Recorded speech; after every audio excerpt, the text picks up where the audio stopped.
New incredibly interesting Ixtal tech is being pioneered that's definitely worth exploring, a few positioning tips and tricks that are winning fights before items even matter, orgs starting to drop players right before the new year, causing some concern as to where competitive TFT is heading, and some amusing ladder players and their current ranked journey. All of that and much more will be covered today as we go over what is currently going on in the TFT space. And first, let's go over this. Basic, a very popular high-ranked EUS pro player, as well as somebody who is very popular in the TFT Twitter space, came out with this level up Ixtal guide, and I'm going to read it for you here. The idea is that you want to continue doing quests while leveling, and if you have a good early game, then you can ignore Bard and keep playing your strongest. Winning stages 2 and 3 usually gives you enough time to hit Brock, and there are two main boards to play around it. First one being around familiar units, this being like your main core throughout the mid game, but you can also eventually try to cap out with something that looks oddly similar to something like Diana Seraphine, except you actually end up with Ixtal instead.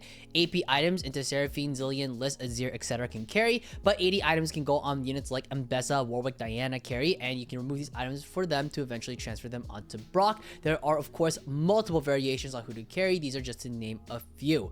Very, very interesting and cool type of tech to try out in your games if you want to try to spice it up, if you're getting a little bit tired of the Yunara and Piltover meta. Another really interesting Ixtal tech has been coming out from the Japanese side of TFT as well, and this is from Orgap, who came out with this very interesting Veigar Ixtal board, which also utilizes Brock and win streaking with Ixtal quest in order to try to get to Veigar. Of course, you do need a lot of rods in order to make it to this kind of board, but it's very interesting that also it's using Skarner and Taric as your main tanks, but trying to eventually tempo into Veigar to try and play him as your AP carry while unlocking quests to eventually get to Brock, and you can even cap out with Ryze as a duo carry. Now, this tech itself, I believe it originally came from China as well, but of course is a really, really cool board that you can try out in your own games if you want to try and cap out with AP, which has been struggling a lot in the current meta. I personally haven't had a chance to really try this out myself, but I definitely think it has a chance to have legs in the current space, and I do think that this is something that we could see, but it's just currently severely unoptimized. But speaking of unoptimized, the next thing we're going to talk about is going to be the current status of TFT esports and its ecosystem. Now, there hasn't been anything that is necessarily going to be considered a red flag, but there's definitely going to be a couple of eyebrows being raised as to what is going on in the background. First one being that Dishsoap has recently tweeted that his contract with 100 Thieves has ended, but he is not looking for another org. This is not that big of a surprise, as 100 Thieves has not been that involved with TFT in general, but they did sign Dishsoap back in May of 2025, which was not too long ago, about 7 months. The bigger thing that is a little more concerning is that both Double and Cambiz have recently tweeted that their contract with Carmine Corp are ending and that they've been allowed to explore new options for 2026. This is a bit more concerning as both Cambiz and Double are both incredibly well-known European players, but they have been contracted with KC for an incredibly long time. Double has been with KC since December of 2023, but Cambiz has been signed with them since March of 2021.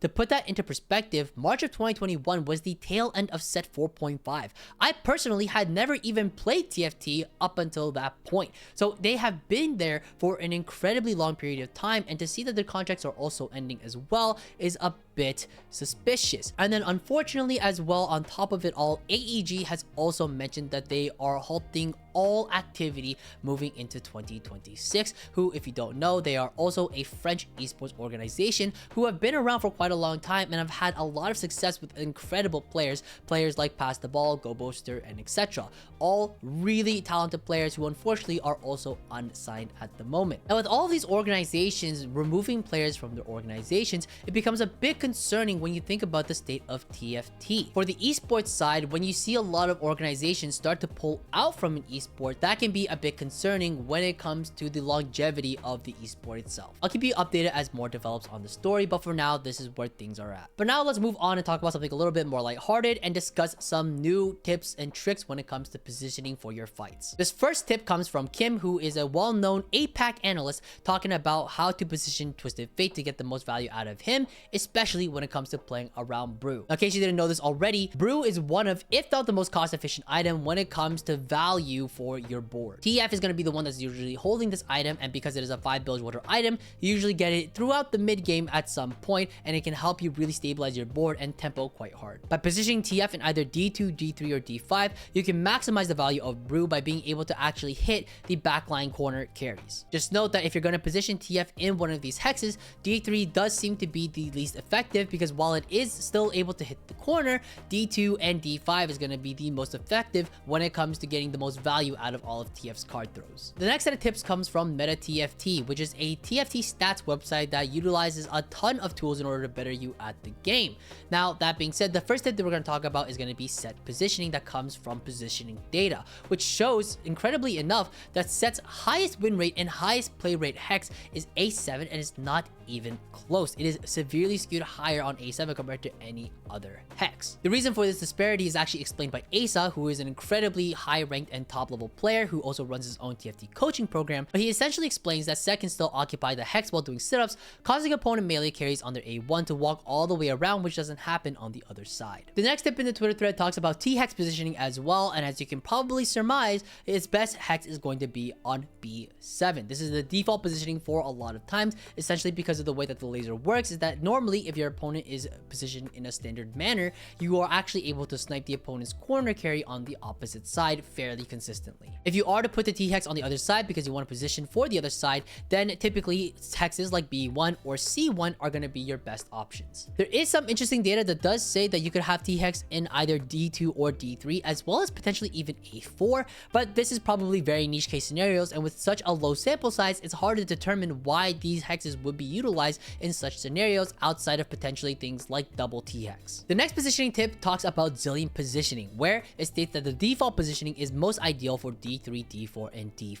D1 and D7 are also good in their own respect, but that is for different reasons. There's a different classification and rationale as to why you do it in group 1 or group 2 of the hexes. In the middle, D3, D4, and D5, this is better for Zillion, who is either a secondary carry or has 0 items. The reason being is that by positioning him in the middle like this, you're more likely to be able to cast bombs onto the enemy's front line, especially their main tank, and that allows you to try and take them out once Zillion's ability has been up for long enough, and if Zillion stays alive, it'll annihilate any sort of super heavy, strong main tank that the opponent may have. D1 and D7, on the other hand, are much better if Zillion is your primary carry, and if that is the scenario, then you want to be a bit more careful in terms of making sure that he stays alive and stays safe. If he's actually itemized properly and is a Zillion 2, he'll eventually be able to cast enough bombs across the whole enemy team that you don't have to try and squeeze out value out of him if he were something like a Zillion 1 with 0 items. The last tip actually covers TF positioning, which is something we've already covered thanks to Kim,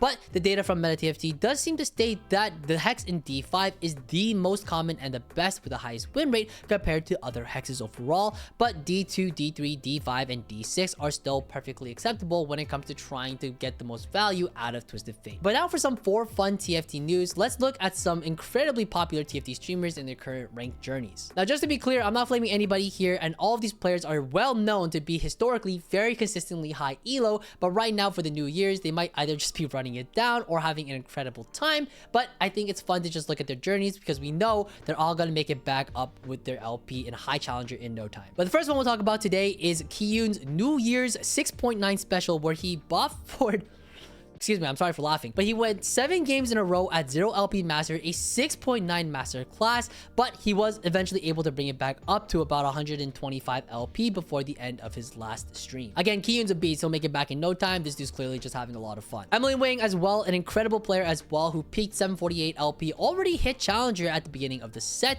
has fallen historically down low to 36 LP Masters, but has been able to climb it back up to 400 LP, and this, by the way, is within the span of 2 days. So to have an LP swing of 700 all the way down and then back up to 400 is an incredible testament of their mental, but also just goes to show that anybody, no matter who it is, can have some bad days. But talking about bad days, there are definitely some players with 0 bad days, and that somebody is someone like Wei Iverson, current rank 2 on the North American ladder with a 3.1 ADP across his past 20 games. And if you just look at his match history, this guy has been absolutely killing it. So if you want to try to learn the patch and really get a good understanding of it, I highly recommend checking out his stream. But obviously you can check out any of these top streamers and their streams because they are both very entertaining and when locked in, incredibly talented at the game. But now let's quickly go over some old news in case you missed it, because there are some things that have been going on that are definitely worth mentioning. The first thing to note is that the weekly new Monday morning meta report from Mortag has come out, and I highly recommend giving it a watch if you want to know what has been going on in the current TFT space, what has been succeeding and what has not, especially in the augment space. Alongside that, 5 days ago, No Name Free posted on the r/competitive TFT subreddit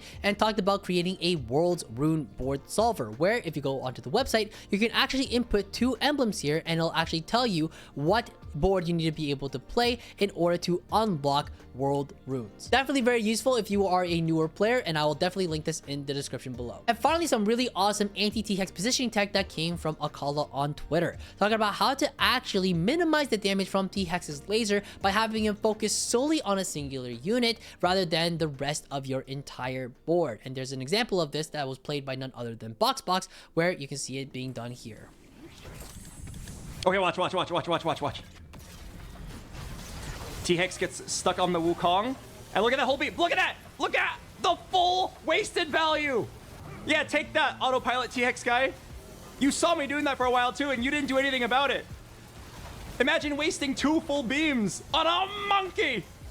Okay, are you guys ready to see? But with that, that will be the end of today's episode. I hope this was interesting and fun for you. And let me know if you find this stuff really interesting, if you like these recaps as to like what is going on in the TFT space. And I'll definitely try to look into creating more for the next of 2026. I hope you guys had a happy New Year's, and I will see you guys all in the future because my voice is finally back and I'm still coughing a little bit, but I'm mostly recovered from Paris finally, so I can get back to making content. Take care, guys. Stay healthy, stay safe. Happy climbing.